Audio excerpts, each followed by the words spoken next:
Louvado seja nosso Senhor Jesus Cristo, para sempre seja louvado. Em nome do Pai, do Filho e do Espírito Santo. Amém. Rezemos juntos a oração de Santo Tomás de Aquino. Criador inefável, Tu que és a fonte verdadeira da luz e da ciência, derrama sobre as trevas da minha inteligência um raio da Tua claridade. Dá-me inteligência para compreender, memória para reter, facilidade para aprender, sutileza para interpretar e graça abundante para falar. Meu Deus, semeia em mim a semente da Tua bondade. Faz-me pobre sem ser miserável, humilde sem fingimento, alegre sem superficialidade, sincero sem hipocrisia, que faça o bem sem presunção, que corrija o próximo sem arrogância, que admita a sua correção sem soberba, que a minha palavra e a minha vida sejam coerentes. Concede-me verdade das verdades, inteligência para conhecer-te, diligência para te procurar, sabedoria para te encontrar, uma boa conduta para te agradar, confiança para esperar em ti, constância para fazer a tua vontade. Orienta, meu Deus, a minha vida, concede-me saber o que tu me pedes e ajuda-me a realizá-lo para o meu próprio bem e o de todos os meus irmãos. Amém. Neste vídeo, vamos estudar então mais uma fonte da oração segundo a nossa tradição cristã, que foi compendiada aqui no Catecismo da Igreja Católica. No vídeo anterior, falamos sobre a Palavra de Deus como fonte da oração. E agora o Catecismo da Igreja Católica traz também a liturgia da Igreja, ou seja, os ritos, tudo aquilo que nós celebramos nos sacramentos, também como fonte de oração, como lugar onde nós vamos beber a água da misericórdia de Deus, a fonte do seu Espírito, para que ali possamos contemplar os mistérios de Cristo, comparar a nossa vida com os mistérios de Cristo e termos ali conteúdo para rezar, para pedir ao Senhor, na oração, a graça do nosso amadurecimento e do nosso compromisso como fiéis católicos nesse mundo tão conturbado que é o século XXI, mas também tão cheio de oportunidades para darmos testemunho da nossa fé. Sobre a liturgia como fonte, liturgia da Igreja como fonte de oração, o Catecismo apresenta no número, esse tema, 2655. Então diz assim o Catecismo, que a missão de Cristo e a missão do Espírito Santo, quando nós estudamos a catequese, sobretudo de jovens e adultos, falamos, e em muitas orações, alguns textos, a missão de Cristo de salvar e do Espírito Santo de santificar. Que na liturgia sacramental da Igreja, ou seja, na liturgia dos sacramentos, claro, a Santa Missa por excelência, a celebração eucarística, mas também a celebração dos outros 6 sacramentos, na celebração do matrimônio, da unção dos enfermos, da confissão, que é uma celebração também, da crisma, batismo, e todos os sacramentos. Então, essa liturgia sacramental, onde nós percebemos ali a missão de Cristo, a missão do Espírito Santo, anuncia, atualiza e comunica o mistério da salvação. Olha esses 3 verbos que o Catecismo da Igreja Católica utiliza, para falar o modo como Cristo e o Espírito atuam através da liturgia sacramental, da celebração dos sacramentos na Igreja Católica. Através deles, nós temos o anúncio, a atualização e a comunicação do mistério da salvação.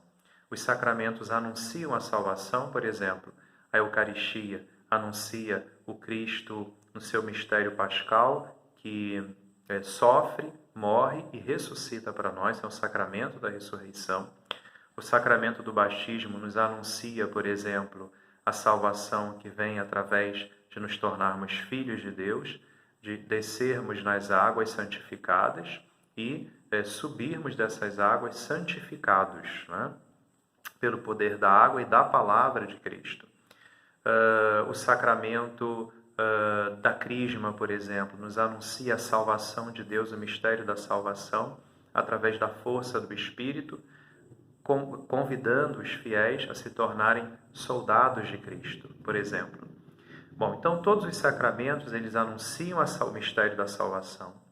Eles atualizam o mistério da salvação. Toda vez que nos confessamos, vem atualizado em nós esse mistério da salvação, do perdão de Deus. Toda vez que precisamos da unção dos enfermos, né? Alguns sacramentos podem ser recebidos mais vezes, como nós falamos, o sacramento da confissão, o sacramento da unção dos enfermos. Mas, ao mesmo tempo, eles nos comunicam, quer dizer, aquilo que é prometido no sacramento, ele realmente acontece. Realmente acontece porque é o próprio Deus quem garante, né? E prossegue essa missão de Cristo, do Espírito Santo, através da liturgia da sacramental, e essa liturgia dos sacramentos, que anunciam, atualizam e comunicam o mistério de Cristo, ela não termina, mas ela prossegue no coração de quem reza. Então, quando nós rezamos, nós pedimos sempre de nos tornarmos, de tomarmos consciência de sermos filhos de Deus. Nós pedimos sempre ao Pai, através do seu Filho Jesus e na força do Espírito, a oração trinitária, de sempre nos colocarmos à disposição para defender Deus, defender a Igreja como soldados de Cristo. Quando rezamos, pedimos sempre ao Senhor que nos dê a graça do seu perdão e da sua misericórdia. Quando um esposo ou a esposa reza, por exemplo, devem pedir sempre a graça de permanecerem fiéis à promessa que fizeram um ao outro diante de Deus no sacramento do matrimônio. Então, tudo aquilo que acontece conosco através da liturgia batismal, ela continua acontecendo, ela prossegue, ela permanece no coração daquele fiel que está em oração. Então, a oração tem esse poder grande de nunca nos fazer esquecer de toda a salvação que nos veio comunicada através da celebração da própria liturgia que participamos tantas e tantas vezes. De modo que os padres espirituais, né, quer dizer, são os padres lá dos primeiros séculos da Igreja, que têm textos belíssimos sobre espiritualidade. Então, os padres espirituais comparam, por vezes, o coração a um altar, né? O que é o altar? Como o altar do sacrifício. Ali vem atualizado o sacrifício de Cristo na cruz.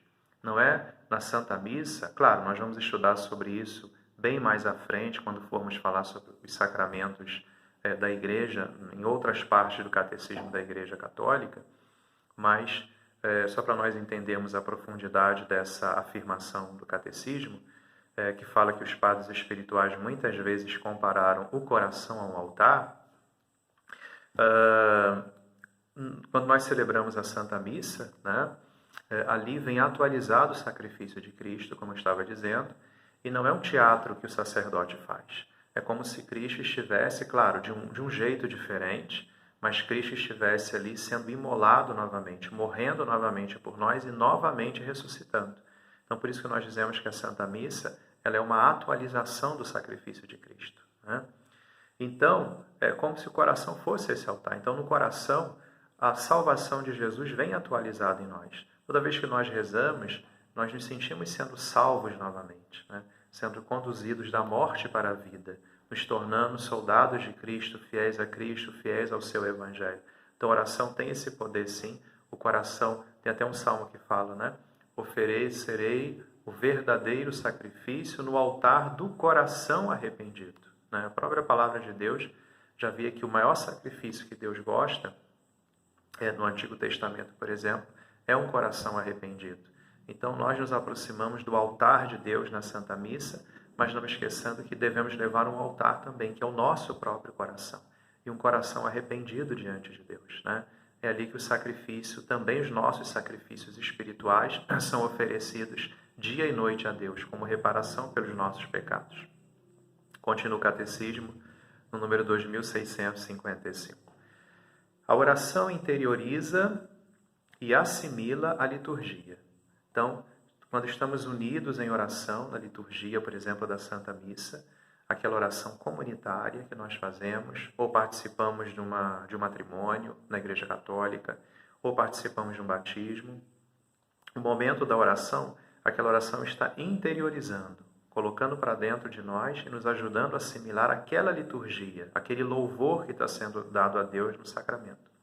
Durante, mas também depois da celebração, porque depois que saímos da celebração, o nosso coração tem que estar exultante, né, por termos participado de um momento tão divino e tão íntimo com o nosso Mestre. Mesmo quando vivida no segredo, a oração é sempre a oração da igreja, né? Então, mesmo quando nós, no silêncio do nosso dia a dia, no nosso quarto, quando estamos de ônibus, quando estamos caminhando, estamos elevando o pensamento a Deus, pensando ao Senhor, seja no momento de sofrimento, de dor ou de alegria, é a oração da igreja. Porque todo fiel, quando reza, reza também em nome da igreja. Não só em nome de si, mas ele reza também em nome da igreja porque ele é filho da igreja, ele é membro da igreja, né? É comunhão com a Santíssima Trindade, né? Bom, então nós vimos como a liturgia celebrada, ela também é fonte de oração para nós. A partir daquilo que nós celebramos, podemos trazer tudo aquilo para a nossa vida do dia a dia e fazer com que o nosso dia a dia seja transformado e conformado ao mistério de salvação de Cristo. Ave Maria, cheia de graça, o Senhor é convosco, bendita sois vós entre as mulheres e bendito é o fruto do vosso ventre, Jesus. Santa Maria, Mãe de Deus, rogai por nós, pecadores, agora e na hora de nossa morte. Amém. Jesus manso e humilde de coração, fazei o nosso coração semelhante ao vosso. Fiquem na paz de Deus.